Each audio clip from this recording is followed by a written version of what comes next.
भारत में कुछ ऐसे गांव हैं जो कभी यहां के निवासियों से गुलजार हुआ करती थी। मतलब इन गांवों में लोग पहले रहते थे, मगर ये गांव आज वीरान पड़े हैं।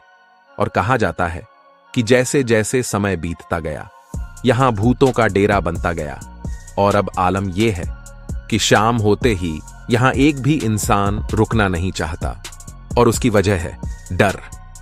लोगों का कहना है कि इन गांवों में ऐसी अजीबोगरीब घटनाएं देखी गई हैं कि जिनकी वजह से लोगों में डर बैठ गया है।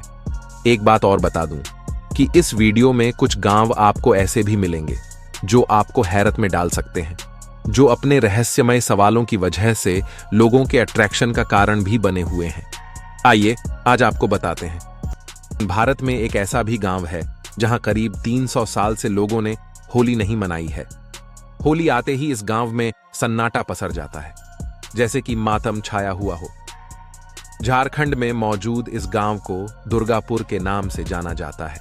इस गांव के लोग होली पर रंग नहीं खेलते, क्योंकि उनका मानना है कि ऐसा करने से गांव में भयंकर महामारी और आपदा आ जाएगी। कहा जाता है कि 9000 की आबादी वाले इस गांव के लोग अपने मरे हुए राजा के आदेशों का आज भी पालन करते हैं, और इस डर से सहमे हुए रहते हैं कि अगर उन्होंने राजा के आदेशों का पालन नहीं किया तो उनका भूत गांव में आकर तबाही मचा देगा। अब कहानी कुछ ऐसी है कि आज से लगभग 300 साल पहले इस गांव में दुर्गा प्रसाद नामक राजा का शासन था, और उस राजा को होली का त्योहार बेहद पसंद था। लेकिन एक रोज होली के दिन उनके बेटे की मौत हो गई। उसके बाद से जब भी यहां पर होली का त्योहार मनाया जाता तो या तो यहां सूखा पड़ जाता, नहीं तो कोई महामारी फैल जाती। इसीलिए उस राजा ने होली ना मनाने का आदेश दिया, और तब से इस गांव में होली मनाना बंद हो गया।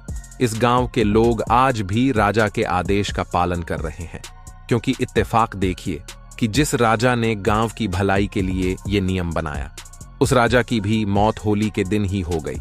इसलिए लोगों का डर और मजबूत हो गया।